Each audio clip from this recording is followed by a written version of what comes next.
NTA UGC NET यानी निमिज NET. Download it on Google Play store.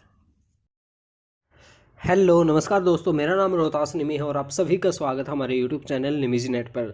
दोस्तों आज हम हायर एजुकेशन के अंदर स्वतंत्रता के बाद भारत में बनी कुछ शिक्षा समिति और आयोग के बारे में बात करने वाले हैं। दोस्तों इसमें से काफ़ी क्वेश्चन आज तक आए हैं और जून 2019 और दिसंबर 2018 में भी इसमें से काफ़ी क्वेश्चन आए हैं। तो इस वीडियो का पूरा देखना, ध्यान से देखना, क्योंकि दोस्तों ये वीडियो बहुत ज़्यादा इंपॉर्टेंट होने वाली है और इसके अंदर हम आपको दिखाएंगे दोस्तों कि जून 2019 के अंदर किस तरह के क्वेश्चन आए थे और किस तरह से हमें उनको करना है।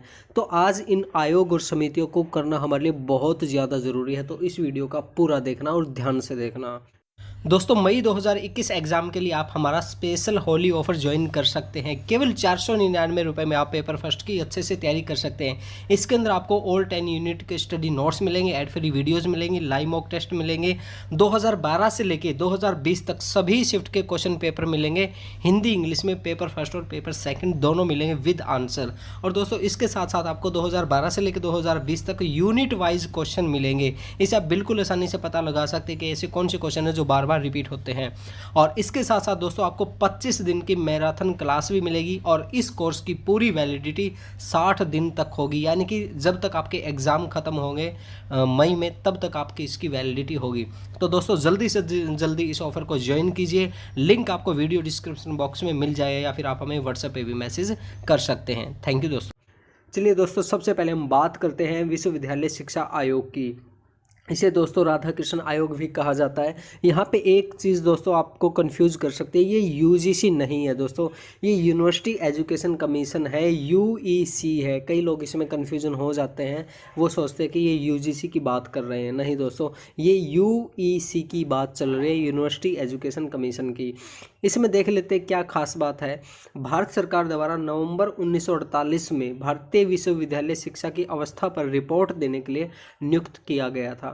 यानी कि भारतीय विश्वविद्यालय शिक्षा की अवस्था पर क्या स्थिति उनकी, उसकी रिपोर्ट देने के लिए राधा कृष्ण आयोग या फिर विश्वविद्यालय शिक्षा आयोग को नियुक्त किया गया था। ये क्वेश्चन आ सकता है दोस्तों। और ये क्या था दोस्तों, यह स्वतंत्र भारत का पहला शिक्षा आयोग था। ये चीज़ हमें ध्यान रखना बहुत ज़्यादा ज़रूरी है। और इसके बाद कुछ इसके जो लक्ष्य जांच थी वो इस प्रकार है, वो यहाँ पे देख सकते हैं दोस्तों। जैसे कि उच्च शिक्षा के लक्ष्यों को निर्धारित करना, उच्च शिक्षा के विषय में अपनी राय देना, उच्च शिक्षा के शिक्षण सत्र को बढ़ाना। तो यहाँ पे इनके कुछ जांच के स्तर थे, वो यहाँ पे आप देख सकते हैं सभी के सभी। और आप चाहे तो इस वीडियो को अच्छे से ये पढ़ लेना दोस्तों, क्योंकि इसमें से शायद क्या पता कुछ आ जाए। उसके बाद सेकंड नंबर पे है दोस्तों हमारे पास मुदालियर शिक्षा आयोग। इसकी स्थापना 1952 के अंदर हुई थी और इसके जो संस्थापक थे वो थे दोस्तों लक्ष्मण स्वामी मुदालियर की अध्यक्षता में इसकी स्थापना की गई थी। और इस आयोग को दोस्तों माध्यमिक शिक्षा आयोग भी कहा जाता है, ये हमें ध्यान में रखना ज़रूरी है। और इसकी स्थापना 23 सितंबर 1952 को हुई थी। और इसने जो सुझाव दिए थे वो क्या दिए थे दोस्तों, इसने कहा था कि 4 या 5 वर्ष तक जो शिक्षा होनी चाहिए वो प्राइमरी शिक्षा होनी चाहिए और उसके बाद में सेकेंडरी शिक्षा को 2 भागों में बांटना चाहिए। और सबसे पहले इन्होंने एमसीक्यू क्वेश्चन के बारे में, एमसीक्यू यानी कि मल्टीपल चॉइस क्वेश्चन के बारे में इन्होंने बात की थी। उसके बाद में संख्यात्मक अंक देने की बजाय सांकेतिक अंक देने के लिए इन्होंने सुझाव दिया था। और उसके बाद जैसे इन्होंने के उद्देश्य क्या थे, उद्देश्य भी यहाँ पे हम देख लेते हैं।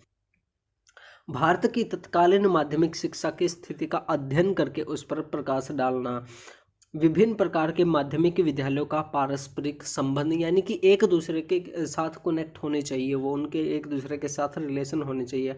माध्यमिक शिक्षा का प्राथमिक शिक्षा, बेसिक तथा उच्च शिक्षा के साथ संबंध होना चाहिए, ये इन्होंने कुछ सुझाव दिए थे। और उसके बाद जो सबसे इम्पोर्टेंट आता है दोस्तों हमारे पास आता है डॉक्टर DS कोठारी आयोग। इसमें से काफ़ी क्वेश्चन आए हैं दोस्तों।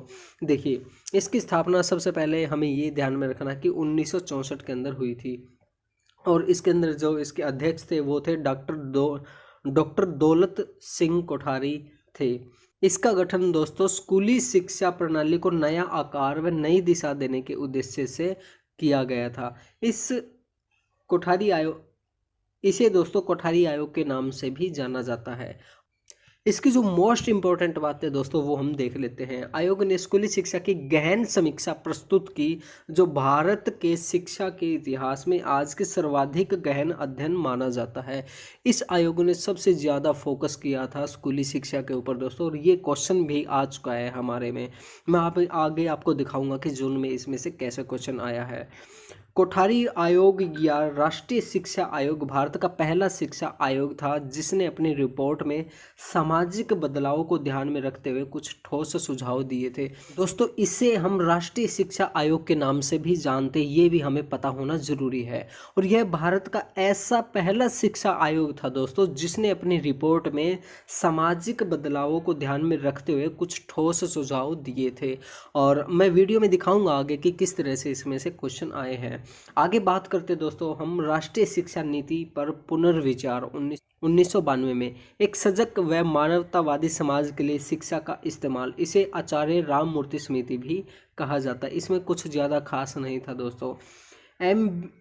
एम बी बूच समिति साल 1989 के अंदर दूरस्थ शिक्षा माध्यम पर बनी पहली शिक्षा समिति, यानी कि डिस्टेंस एजुकेशन पे जो सबसे पहली समिति बनी थी वो थी दोस्तों एम बी बूच समिति थी। और उसके बाद दोस्तों जी राम रेड्डी समिति सन 1992 के अंदर बनी थी, दूरस्थ शिक्षा पर केंद्रित परामर्श समिति थी। इन दोनों के अंदर ये डिफरेंस आपको पता होना चाहिए। ये क्या थी दोस्तों, सेंट्रल थी। तो ऐसे क्वेश्चन आ सकता है कि निम्नलिखित में से कौन सी ऐसी समिति थी जो दूरस्थ शिक्षा पर केंद्रीय परामर्श समिति थी। ठीक है, तो ये हमें पता होना चाहिए। उसके बाद दोस्तों एक और जो मोस्ट इम्पोर्टेंट हमारे पास आती है वो है प्रोफेसर यशपाल समिति। 1992 में भारत सरकार के मानव संसाधन विकास मंत्रालय ने एक राष्ट्रीय सलाहकार समिति का गठन किया।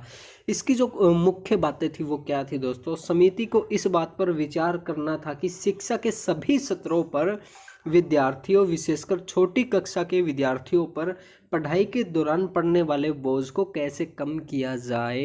ये देखिए दोस्तों इसमें क्या कहा गया, ध्यान से पढ़िए। इसमें कहा गया था कि शिक्षा के सभी स्तरों पर विद्यार्थियों, विशेषकर छोटी कक्षा के विद्यार्थियों पर पढ़ाई के दौरान पड़ने वाले बोझ को कैसे कम किया जाए, इसके ऊपर विचार किया गया था। और ये क्वेश्चन आ सकता है दोस्तों, काफ़ी इम्पोर्टेंट है। और इसने क्या कहा था दोस्तों, यहाँ पे हमने काफ़ी चीज़ें लिखी हुई, आप यहाँ से आप आसानी से पढ़ सकते हैं, लेकिन हम इसके अंदर मेन इम्पोर्टेंट बातें पढ़ रहे हैं। दोस्तों समिति ने शिक्षा की तमाम मुश्किलों की जांच परख करते हुए लिखा, क्या लिखा वो हम देखते हैं।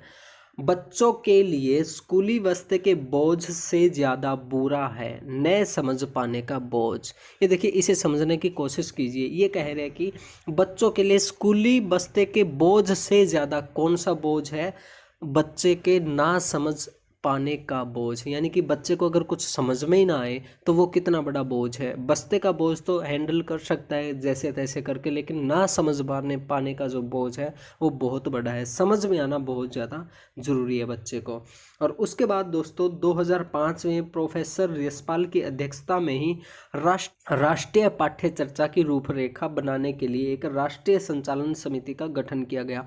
अब इसमें से भी क्वेश्चन आया दोस्तों, राष्ट्रीय पाठ्य चर्चा की रूपरेखा बनाने के लिए किस समिति का गठन किया गया था। इस तरह से एक क्वेश्चन आया था दोस्तों, वो भी हम आपको दिखाएंगे। और इसमें जैसे मैंने आपको बताया भी, इनकी और भी काफ़ी सारी चीज़ें जैसे यहाँ पे दी हुई है ब्लैक के अंदर, आप ये पढ़ लेना दोस्तों वीडियो रोक के। और उसके बाद में दोस्तों फिलहाल यही रूपरेखा हमारी स्कूली शिक्षा की मार्गदर्शक बनी हुई है, ये भी हमारे लिए इम्पोर्टेंट है। उसके बाद में दोस्तों नंबर 8 पे रामलाल पारेख समिति, यह समिति दोस्तों बीएड पत्राचार के लिए बनाई गई थी। उसके बाद 9 पे है प्रोफेसर खैरमा लिंग दोह समिति। इसने दोस्तों पत्राचार बीएड अवधि 14 माह तय की गई थी इसके दौरान। और प्रोफेसर आर टकवाले समिति, इसमें क्या कहा गया था, सेवारत अध्यापकों हेतु पत्राचार में बीएड की बात कही गई थी। और उसके बाद जो मोस्ट इम्पोर्टेंट आती है दोस्तों वो है हमारे पास राष्ट्रीय ज्ञान समिति, और इसे द नेशनल नॉलेज कमीशन भी कहा जाता है। इसकी स्थापना हुई थी दोस्तों 2005 में हुई थी। एक डायरेक्ट क्वेश्चन आया था कि राष्ट्रीय ज्ञान आयोग की स्थापना कब हुई थी, वो हमें बताना था। तो इस तरह से भी डायरेक्ट भी हमसे पूछ सकते हैं। तो इसकी जो मुख्य बातें थी वो हम देख लेते दोस्तों। शिक्षा अर्थात सूचना व ज्ञान कैसे सब लोगों तक सुलभ हो, ज्ञान का संरक्षण कैसे हो, ज्ञान का विस्तार कैसे हो, वह अधिक से अधिक लोगों तक पहुंचे तथा ज्ञान की गुणवत्ता कैसे बढ़े, इस आयोग का मुख्य उद्देश्य व कार्य थे। तो दोस्तों ये आ सकता है इस तरीके से क्वेश्चन पेपर में कि 4-5 लाइनें दे देंगे और कह देंगे निम्नलिखित में से ये कौन से आयोग के कार्य या उद्देश्य थे। तो ये हमें पता होना जरूरी है। राष्ट्रीय आयोग के कार्यों में शिक्षा के ऐसे स्वरूप को विकसित करना है जिसमें भारत की अमूल्य प्राचीन परंपरा व सांस्कृतिक धरोहर को सजोकर उसे नई पीढ़ी को सौंपा जा सके। अब देखिए इसके अंदर क्या कहा गया है दोस्तों, इसमें ये कहा गया कि इसका जो एक और मुख्य उद्देश्य था वो क्या था दोस्तों, भारत की अमूल्य प्राचीन परंपरा व सांस्कृतिक धरोहर को संजोकर उसे नई पीढ़ी को सौंपा जा सके। ये भी इसका एक मेन उद्देश्य था। तो ये चीज़ें हमें पता होना जरूरी है दोस्तों, और ये सारी चीज़ें आप एक बार पढ़ जरूर लेना। और इस आयोग ने अपनी एक रिपोर्ट में शिक्षा को व्यावसायिक शिक्षा व पेशेवर शिक्षा 2 भागों में बांटने का सुझाव दिया था। ये चीज़ भी हमें पता होना चाहिए। और उसके बाद जो दोस्तों नंबर 12 पे जस्टिस JS वर्मा समिति आई थी 2012 के अंदर। शिक्षकों की अक्षमता की समय समय पर जांच, यानी कि शिक्षक के अंदर कितनी एबिलिटी है उनकी जांच होनी चाहिए समय समय पर, ये इस JS वर्मा समिति ने कहा था। और फिर है दोस्तों राष्ट्रीय शिक्षा नीति। अब ये देखिए ये 2017 के अंदर आई थी, इसे नेशनल एजुकेशन पॉलिसी कहा जाता है। और इसका क्या कार्य था दोस्तों वो हम देख लेते हैं। इस समिति का गठन डॉक्टर कस्तूरी रंजन की अध्यक्षता में हुआ था। भारत सरकार के मानव संसाधन विकास मंत्रालय द्वारा इसका गठन किया गया था।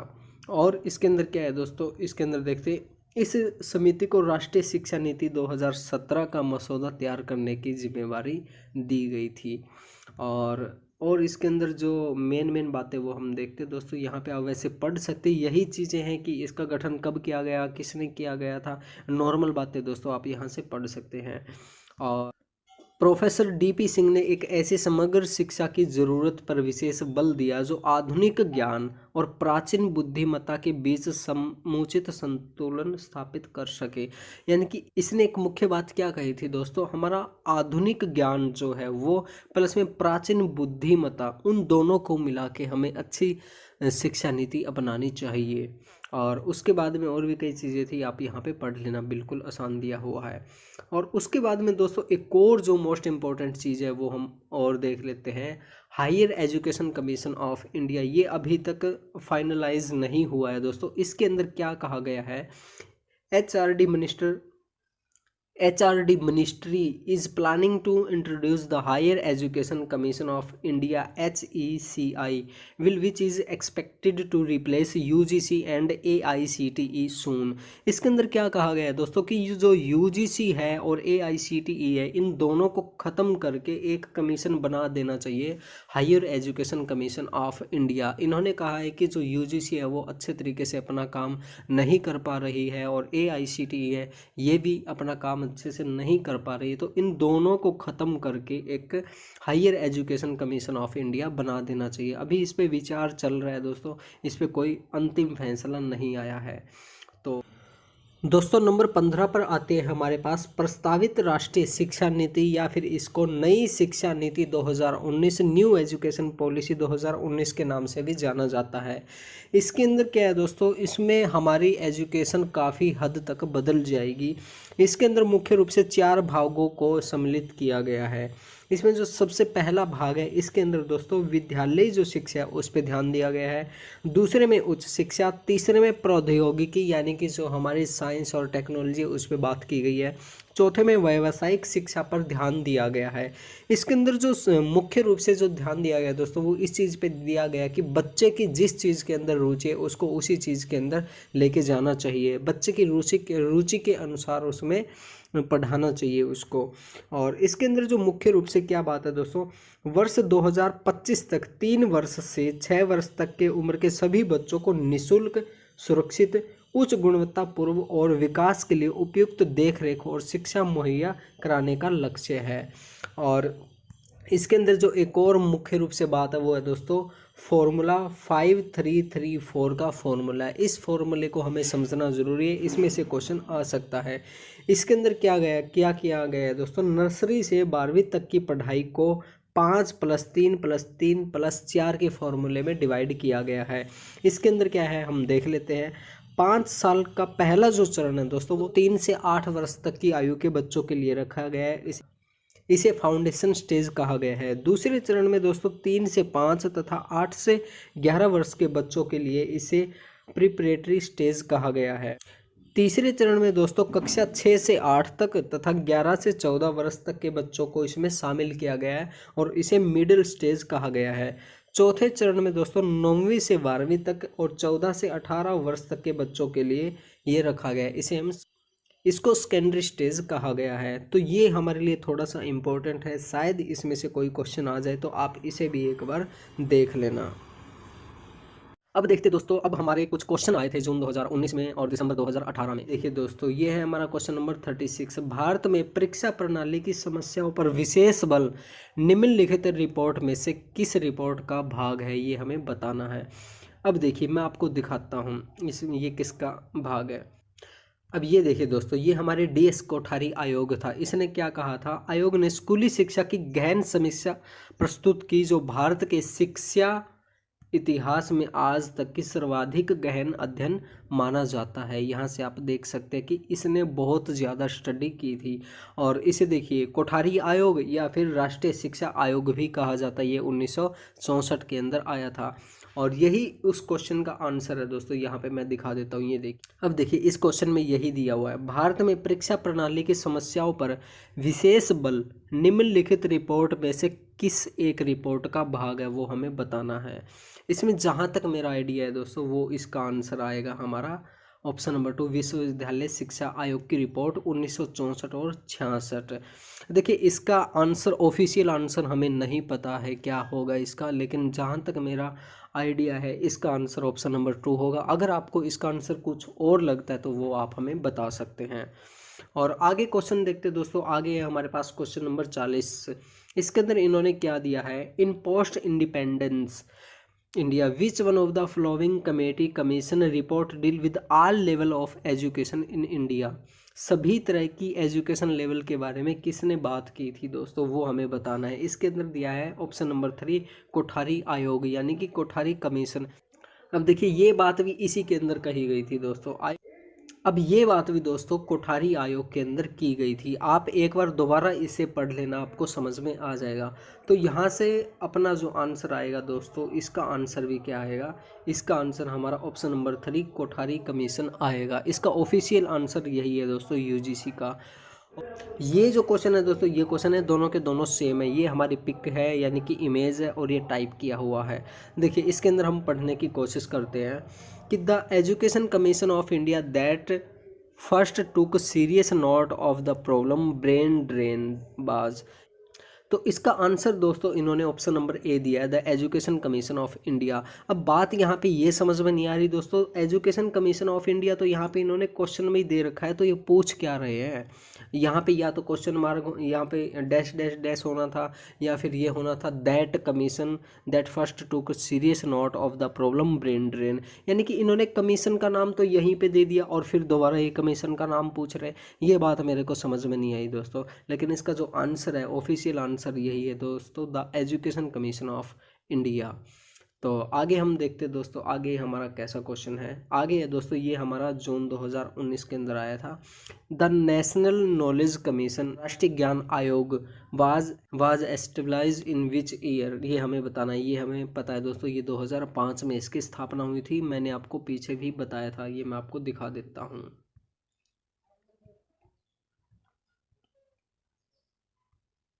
ये देखिए दोस्तों, राष्ट्रीय ज्ञान आयोग, यहाँ पे हमने बात की थी, इसकी स्थापना 2005 में हुई थी और यही क्वेश्चन हमारा दोस्तों जून 2019 के अंदर आया था। तो देख सकते हैं दोस्तों किस तरह से क्वेश्चन पेपर में क्वेश्चन आते हैं। बिल्कुल आसान आसान क्वेश्चन आते हैं, बस हमें थोड़ा सा ध्यान देने की आवश्यकता होती है। तो दोस्तों आज के लिए बस इतना ही। दोस्तों मई 2021 एग्ज़ाम के लिए आप हमारा स्पेशल होली ऑफर ज्वाइन कर सकते हैं। केवल 499 रुपये में आप पेपर फर्स्ट की अच्छे से तैयारी कर सकते हैं। इसके अंदर आपको ऑल 10 यूनिट के स्टडी नोट्स मिलेंगे, एड फ्री वीडियोस मिलेंगे, लाइव मॉक टेस्ट मिलेंगे, 2012 से लेके 2020 तक सभी शिफ्ट के क्वेश्चन पेपर मिलेंगे। हिंदी इंग्लिश में पेपर फर्स्ट और पेपर सेकंड दोनों मिलेंगे विद आंसर। और दोस्तों इसके साथ साथ आपको 2012 से लेकर 2020 तक यूनिट वाइज क्वेश्चन मिलेंगे। इसे आप बिल्कुल आसानी से पता लगा सकते हैं कि ऐसे कौन से क्वेश्चन है जो बार बार रिपीट होते हैं।